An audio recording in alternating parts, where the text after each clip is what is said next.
1948లో Australia బీచ్లో ఒక dead body వడ్డు కొట్టుకొని వచ్చింది. అయితే ఏంటి మాకెందుకు అంటారా? చెప్తామవా. ఆ మనిషి ఫుల్గా సూట్ వేసుకున్నాడు, clean shave, stylish personality, rich vibe.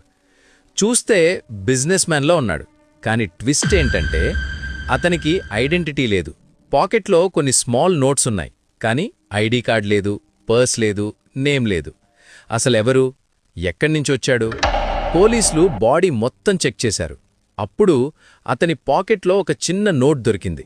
దాన్ని ఓపెన్ చేశాక రెడ్ కలర్ లెటర్స్లో ఒక వర్డ్ రాసుంది, తమామ్ షుద్. దాని మీనింగ్ ఏంటి అంటే it is finished. It is finished అంటే ఏంటి? సూయిసైడా? స్పై మిషన్ కంప్లీట్ అయ్యాక డెత్తా? లేదా ఇంకా పెద్ద సీక్రెటా?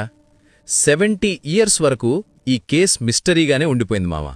కానీ 2022లో ఫైనలీ సైంటిస్ట్ ఈ మిస్టరీని ఎలా క్రాక్ చేశారో